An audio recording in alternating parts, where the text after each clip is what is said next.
one of the great examples of what you're talking about is the release of GPT-4. So GPT-4 has been anticipated for a very long time being released by OpenAI. It is their latest, most powerful version of their large language model, and it's now being integrated into existing products via API, and it's also powering ChatGPT, the latest version of their popular conversational AI interface. According to OpenAI, they say, quote, GPT-4 can solve difficult problems with greater accuracy thanks to its broader general knowledge and problem-solving capabilities. So we actually see this firsthand because OpenAI says that GPT-4 surpasses a couple benchmarks that the previous version of ChatGPT was also tested on. So you can actually see some dramatic exponential performance gains here. They tested GPT-4 on the uniform bar exam. It scored in the 90th percentile, which is crazy on its own. But the previous versions of ChatGPT scored in the 10th percentile. It I also emailed a few of my lawyer friends that one. I was like, hey, heads up. It is also performed similarly on, I believe it's the Olympiad test in biology. Biology. So it's actually able to achieve dramatically better scores on what we would consider relatively advanced tests of knowledge and reasoning. Now, what's also crazy, this is not available yet, but it will also be able to accept images as inputs. So OpenAI demoed that this isn't just about language anymore, it's multimodal. So they actually provided GPT-4 with an image of a hand-drawn sketch of what a web page should look like. And GPT-4 was able to understand the image, understand the input and the directions, and actually provide code to build that page, all from literally on a drawing you would make on a notepad. So one other element here, before I get into your thoughts, Paul, is that around the same time, OpenAI took a bunch of criticism from the AI community because they're not releasing as many details of these models as they have historically. And they've actually, Ilya Sutskever, who is one of the co-founders and the chief scientist there, actually was quoted in The Verge talking about how OpenAI is essentially less open today because of competitive pressures and safety concerns. So we're going to dive into that, but that's drawing a lot of heat from the community. Because OpenAI in the past started out as more of a mission-focused open research organization and is acting much more like a major tech giant that it is becoming. So let's start at the beginning here, Paul. How big a deal is this release? I mean, it's huge. Obviously, we're not going to underplay it. I think that there is some question about like how much of a leap forward it really is over 3 or 3.5. But, you know, in our early testing, and certainly a lot of the things I've seen online, it's significantly better. And we know that they have some guardrails in place, some pretty significant guardrails. So my initial testing, so again, if you want to go get it right now, if you have a ChatGPT free account, just pay $20 for a month and have at it. Like you can test GPT-4 on your own for $20 right now. And I know that there's some third-party applications that have it baked into their solution, but the simplest, fastest way is just go to ChatGPT and get a $20 account month to month.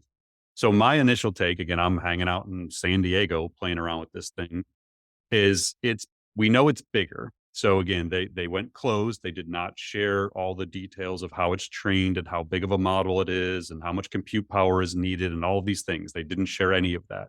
And they can say it's for safety purposes. Maybe I think it's very clear it's for competitive purposes primarily, that they just don't want other people knowing what they're doing. And Ilya actually said, like, we made a mistake. Like, we shouldn't have ever shared what we were doing. And now we're changing that basically when he got called out on it. So it's bigger. We don't know how much bigger. The multimodal is a huge deal. The fact that it can take image inputs and probably video inputs in the near future, and it can actually learn from that and then create outputs based on that is a really big deal. That's moving much closer toward a general intelligence platform. Now, they would consider this kind of a general intelligent agent, like it has general capabilities to do many things that it's tasked with. So it's bigger, it's multimodal. it is certainly smarter, in large part due to advancements in reasoning capabilities. And there's an interview on ABC with Sam Altman and the CTO Mira. I just watched it last night. I don't know when it actually came out, but they talked about the advancements in reasoning as the big thing. And what that does is it gives it the ability to actually create more logical outputs. It can analyze its own outputs. It can understand the context of the question. It can look back at other things and understand what you're actually asking. It gets really good at problem solving, which it wasn't maybe as advanced at before. It can handle ambiguity, so it can really kind of understand what's going on, the question, the prompt. If it's not clear, it can start to better understand and connect the dots between things. So reasoning is a really big deal. It's what a number of the research labs have been focused on for the last couple of years to really advance these models. They claim it's safer in part because of its reasoning ability. It's going to be less likely to respond to restricted content and less likely to make stuff up. And then the other thing that I noticed is it's far more creative. Like if Mm. you give it the same prompt, it's night and day. And the example I put up on LinkedIn was an out of office reply. And I said like, hey, I'm out of office. Be slower to reply because I'm going and doing some talks on AI basically. And I did a 3.5 output and a 4 output, and it was insane. So that to me was, the first things that started jumping out to me is the impact it's going to have on creativity and getting much, much closer to being reliable in terms of the outputs and the accuracy.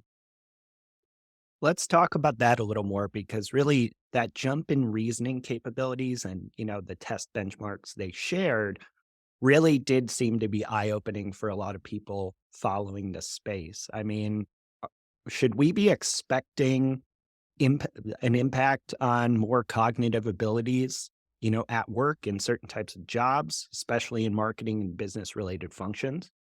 Yeah, I don't think people are ready for the impact this can have because, the thing I've said, and I mentioned this when it comes to the Microsoft and Google, I don't think people give enough attention to these tools as strategy assistants. Mm, So, I mean, I've used it a number of times to create strategies for things in my personal life, like let's say a nutrition plan, or things in business, like build me a business plan for a startup, just to experiment and see. And it's really good mm. when you start getting into having it do strategy. And so I think that it's going to continually kind of like make that impact. But what we've learned is they have a lot of protections in place to keep it from showing off its full capabilities, what we call guardrails.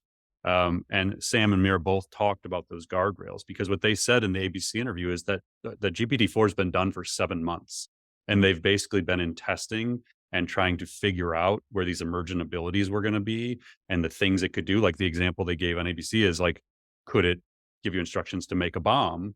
And Mm, Sam said, well, I hope it doesn't, but yes, it can. But we've prevented it from doing that. So, like, that was a known thing. So, they put guardrails in place. So, if you ask it, how do I make a bomb? It's not going to tell you. But then Sam said, well, but you could learn it on Google. Like, Google already does that.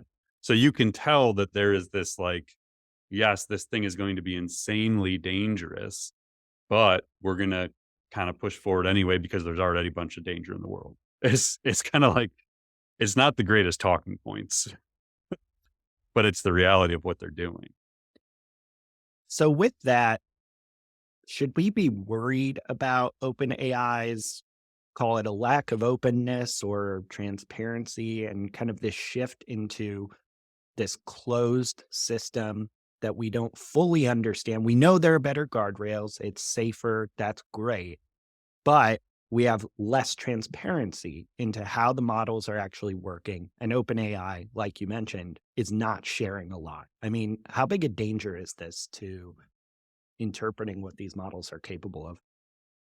I don't have a strong point of view on open versus closed models, and I really want one, to be honest with you. So I Mm, saw the Stanford Centered Artificial Intelligence Organization Institute, whatever they call it, put out a poll of like, should these models be open or closed? And I replied, I think, and said, like, I actually have no idea. Like, I follow this space as closely as anybody, and I don't know because the people on the everything should be open side are convinced they're right. And the people on the everything should be closed side are convinced they're right. And people who previously, like OpenAI, thought it should all be open are now saying, you will all learn that we were right. It should actually be closed now. Like Mhm. we've changed our point of view and you will as well. So they are very confident that having it open is very dangerous to humanity. I believe that. Like, so I think there's two sides to this, obviously. So the people who want it open largely want it open because they don't want it controlled by a select few technology companies. So their belief is that even though it's dangerous, if it's out in the open and anyone in society can experiment with it and build on it, then we have a better chance of protecting ourselves when we create something that has danger in it. The closed people like OpenAI believe they are the shepherds of this and that they know better how to control it than society does, and leaving it open to everybody else. I can completely understand the arguments on both sides. I have probably more fear about it being open. Um, I'm not saying I'm all for like close it off and let OpenAI, Google, and Microsoft figure this out for the rest of society, but I do have major fears about when this gets in the hands of people who shouldn't have it and what it can do. And I think we're going to find out really fast. Like there will be GPT-4 level language models open that'll be have been copied or built by someone else to humanity by the end of this year, probably sooner. And so we will find out, like, the next election cycle in America is going to be, I might just turn like social media off for 6 months. Like I can't even imagine what we're about to enter into. And I think the openness is going to accelerate that. I think the closed gives us more time to figure it out. Mhm. But I don't think closed is going to win. I think there's enough people like the poll I mentioned from Stanford that had 328 votes. And granted, that's not a huge sample size considering this, but it was 94% of respondents said that we should keep these models open. Wow. So that worries me. I think open's going to win. And I don't know that that's in the best interest of humanity is kind of where I'm at the moment.